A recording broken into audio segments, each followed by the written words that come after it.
We're above the clouds. Perfecto. Sí. Look at that, bro. Buena vista. Y lava dos ríos, ¿eh? Oh, perfect. Look at that shot, bro. Look at this. Where do you see lava? Dude, look at the tip. Take off your sunglasses. Oh, you can see. Where the smoke is coming out, you see the little red. You can hear the crackling. You can hear the crackling. It's That's incredible. how close we are right now. Yeah. To this active volcano. And as you can see the little lava flow coming out from the top. Yeah.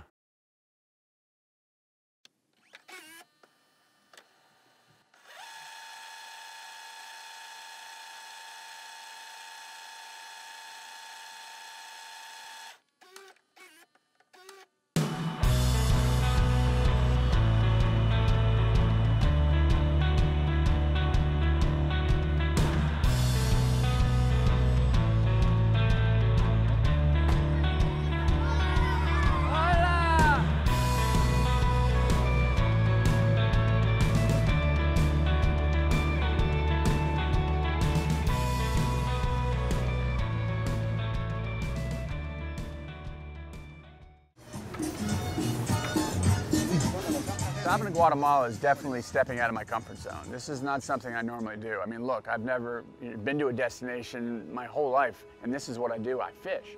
I'm more of a homebody. I don't normally travel to these destinations to fish, so doing this is new to me. It's a new experience. It's definitely getting me out of my comfort zone is the best way I can put it.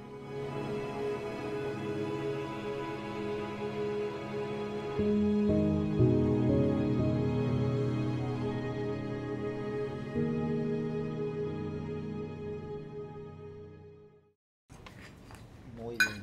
Sí, bien.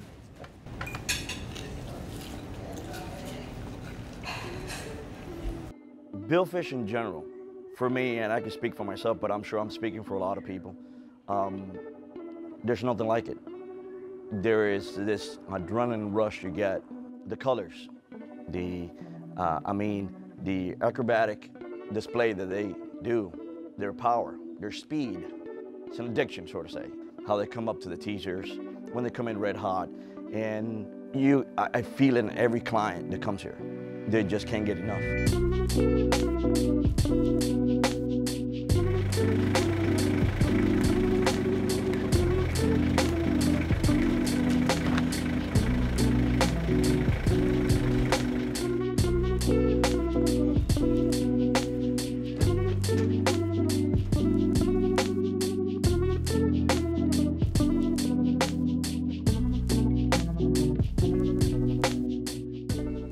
Sport fish is a lot different. I mean, to me, you're kind of locked in looking backwards.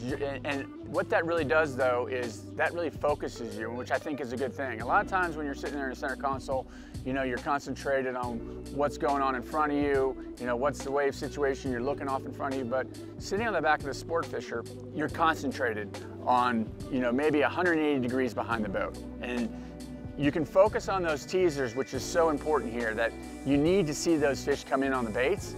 There's so much to it. There's left long, right long, short baits, and teaser baits, and teaser reels. And once you become accustomed to the language, you know what you're dealing with, quickly you fall into the right place, and you know where to look when the captain yells out at you.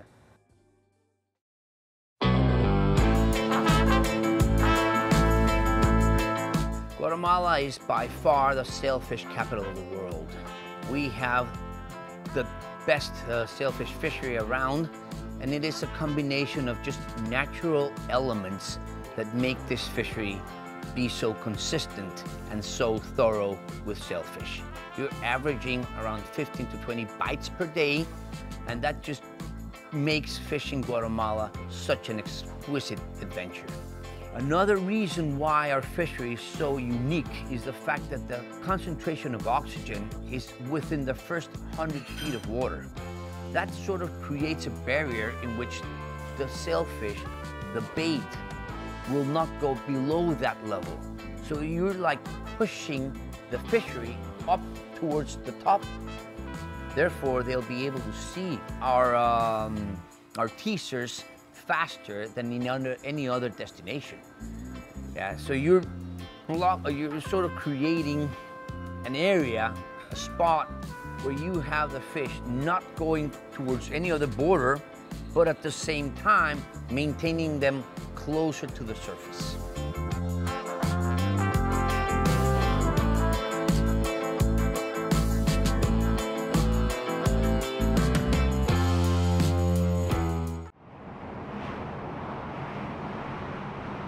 So we had a window of time that we're obviously going to be here, and a couple of days that we could fish. First day was gorgeous, typical Guatemalan weather.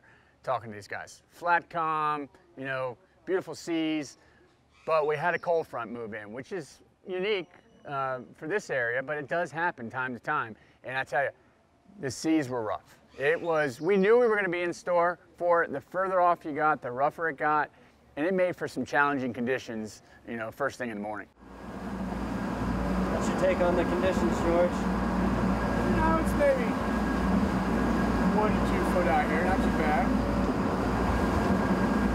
Not like the other day. A little breezier.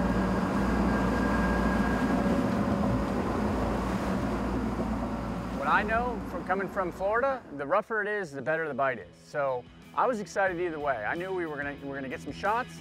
I was ready for those shots, and whether it was rough or not, I was gonna be fishing. Stopping. Yes! Yes! We needed lunch! We needed lunch. We got ourselves a little lunch. Or better yet, sashimi. We got ourselves, I believe it's from the jumps, a decent dorado. I wouldn't say it's big dorado. Maybe 10, 15 pounds. Hopefully I'm not jinxing ourselves here, but we haven't been yet. We're gonna have them, these guys, we've been waiting to get a dorado today. So since we cook on the boat, we're gonna do maybe some sashimi, maybe some grilled dolphin. You don't get any fresher than this. Dorado tacos. Come on, I mean, yes, it does not get any fresher than that.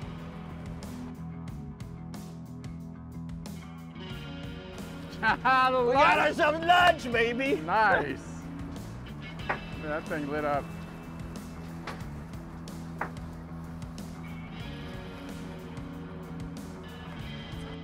The treatment on the boat's second to none. These mates, the captains, they all speak English. They're incredible fishermen. They have it dialed in perfectly. It's not only the fishing that they're great at, they're also incredible cooks as well. I mean, where do you go that you catch a fish fresh, the back of the boat, he fillets it right in front of you, and it's incredible. 15 minutes later, he brings out fresh sashimi. This is kind of treatment that's second to none. So this is what they do out here every day. Yes. For lunch. Correct. Yeah, we Clean it right out here. we take pride in our guests that we want to make sure they have a fresh, hot lunch. Not just the lunch, but also we'll do some sashimi. So from dorado tacos to nice sashimi, a little appetizer. Well, it doesn't get any fresher than this. No. That thing just jumped in the boat. Correct. Oh! George, this is what you're talking about? This is what I was talking about. Fresh dorado sashimi. Look at this. Just what we just caught. We're gonna try it. Oh, look at this. I'm telling you, this is it.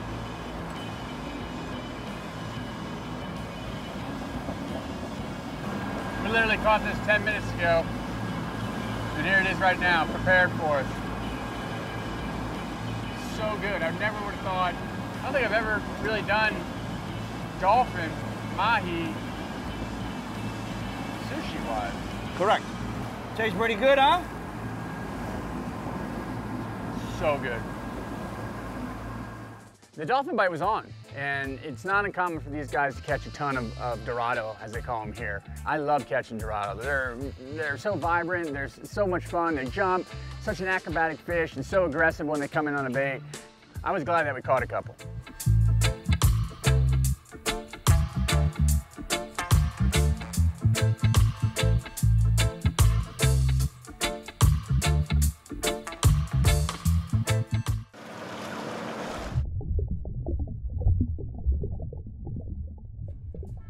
it's a little different. We're out here, we're trying to produce a show, and we're taking our time with each fish. We have to get the right angles, we have to get in the water. I mean, you spend a lot of time with each fish. If we weren't spending that time getting those shots, you can quickly release one fish, you get the baits right back out, you can just fish after fish after fish. That's long.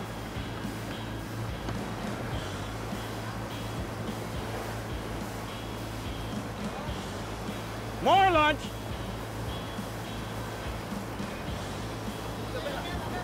Right. A sail. So we got a dorado and a sail at the same time. Yes! Talk about that, brother. A dolphin and a sail. Come on. Nice. You under me? Yeah, I'm under you. There you go. Oh, baby. Wow. Love it, man. Know what we call this? Dinner and a show. That's true. You got the dinner and I got the show. God, this thing's stretching me out. Decent dolphin or like the last one? No, it's like last one. I think you're a cookie cutter type dolphin right now. Nice colors. Love with those colors. Yeah, much better than the other one.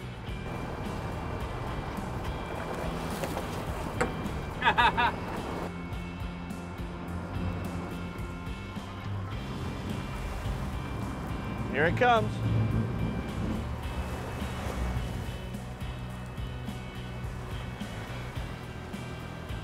Nice. Look at that. Volcanoes in the background. Yeah, the Pacific sailfish, these are different monsters. They're much bigger than the Atlantic.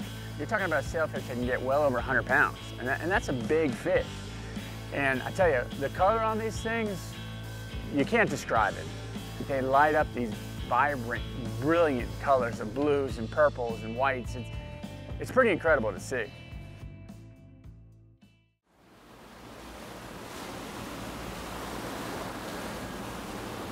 On the ride offshore, I've been staring up the ceiling of this rod rack with this fly rod in it.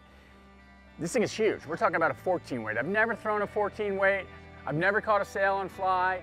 I want to try this thing out. So we're going to switch over to fly. What's the game plan? So what we're gonna do is, we're gonna take out one outrigger, so that will be easier and more comfortable for you to cast. Okay. So what we're gonna do is we're gonna wait for that sail to come in red hot to that squid teaser that we have there, the pink one. So as soon as the sail comes into that teaser, he's gonna try to bring in that teaser as fast as possible, teasing in the fish towards here, the transom. And what you're gonna do is you're gonna cast your fly towards the sail. In theory. Well, in theory, correct. Have you heard about my fly fishing prowess? How good I am at fly fishing? We're gonna surely find out. You're in for a treat. I promise you. Sail! That's the sail you want for the kite. Come on, all the way to the left. All the way to the left. All the way to the left. All the way to the left. He's there. He's there. He's hot. He's hot. Stay there. One more to the left now. All the way to the left. Stay there. He's coming. He's there. He got him. Yes! Yeah! Yes! Yes! Watch what? Yeah, there you go. Run to me. There you go. I'm just trying to keep it down. There you go. There you go. There you go! Yes! Nice. Yes! I told you, man, when they come in like that. Ozzy, that thing came into that teaser. The guys pulled it away. He was looking for something to eat. Yeah, like I said, man, when they come in hot like that, wow. My first on a fly. That's pretty cool. See somebody come for the first time and catch your first sail and fly, I mean, come on. That's awesome. I mean, I've caught a lot of Atlantic sailfish. They do not compare to the aggressiveness of these Pacifics. That thing was so mad on that teaser. There you go, George. There's a small one. There, we got him. Look at that fly right in the corner. Got him, baby. There you go. Look at that, man. On the fly rod, multiple fish on conventional today. Guatemala, Pacific fins. Dream vacation, dream trip for me. Bucket list, check that one off. What a trip. Let me know. Yeah! Woo! Bucket list, brother. Bucket list. That's it right there. That's why you come down here.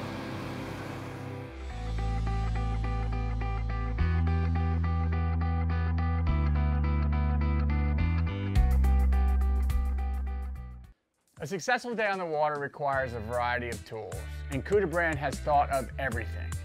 One of the most important things to me is on my hip on every charter, and it's the pliers. I'm constantly retiring, constantly, cutting line, taking hooks out, and having a quality pair of pliers to do my job correctly is imperative. Another great thing on the boat is the Cuda Tackle Center. This is a great organizer, and it fits in most cup holders and boats. Gone are the days that our pliers are flying around the boat, knives are laying around in dangerous places. This thing organizes everything perfectly. Everything from nets to gaffs, pliers, shears, knives, crimping kits, first aid kits. Cuda has thought of it all. So go to a retailer nearest you and look for Cuda products.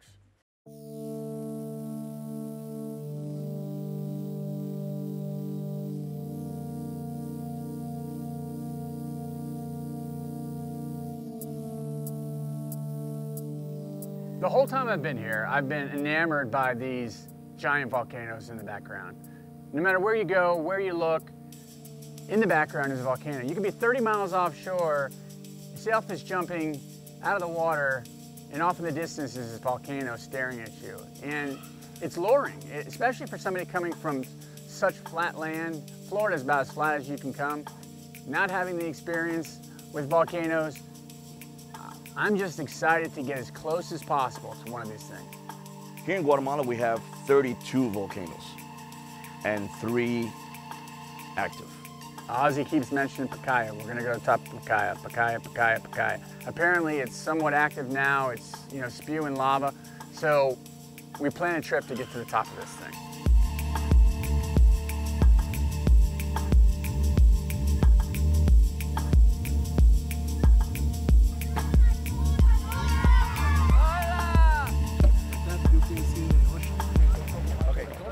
Here's the thing, because of how active it is, we're going to, correctame si estoy bien, si estoy mal.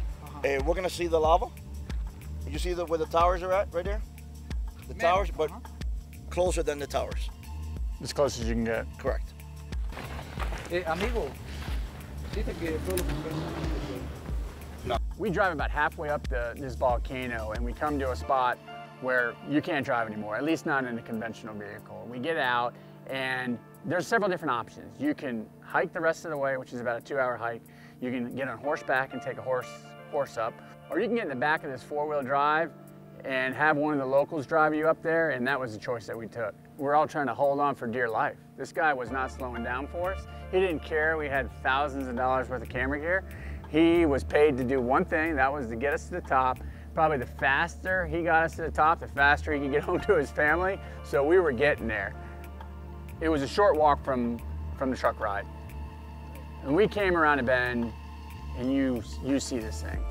You really get firsthand to witness the power of this volcano. We're above the clouds. Perfecto. Sí. Look at that, bro. Buena vista.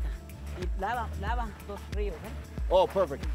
Muy temprano por la mañana. See, you can hear the crackling. You can hear the crackling. That's it's how incredible. close we are right now. Yeah. To this active volcano. And as you can see the little lava flow coming out from the top. Yeah. As the cloud is going over and it's shady, so you can see there red coming down. And imagine you, we're on top of the clouds, man. Look how high we are. It's crazy. So this is over 8,000 feet, I think 8,500, somewhere yes, around there. The correct. air is pretty thin for us sea level boys. Yep. We wanted to get to the top of this volcano in the evening. To take in, I think, the beauty of these volcanoes, you have to see them after dark. To see the colors of the lava. I mean, during the day, you can't even really tell that there's lava flowing, but as soon as that sun starts to go down, those colors start to pop and you see that molten lava just pouring out of the top of that mountain. I don't mean to sound crazy, but it's one of those life-changing moments where you know you're not gonna have an opportunity again like this. Where you have an active volcano erupting in front of you, spewing out molten lava, and you look off to the side and there's this giant thunderhead cloud that's just, lightning is just active through it. And then on beyond that is 3 other volcanoes. It's, you know, you're at this level where you're above the clouds and you have clouds below you. It was like somebody just opened the sky up for us and said, here, this is what Guatemala has for you. Witness this while you can, take it in, and take this home with you. Take this view home with you. And that, I sat there, I took pictures of it, but I sat there and took it all in because I knew it was a once in a lifetime opportunity. We squeezed so much into 5 days, saw so many sights, did so many things, we didn't even scratch the surface. Guatemala has so much more to offer. The crew, myself, Ozzy, it was such an experience for all of us. I know as soon as I get home, I'm gonna be planning my next trip back to Guatemala.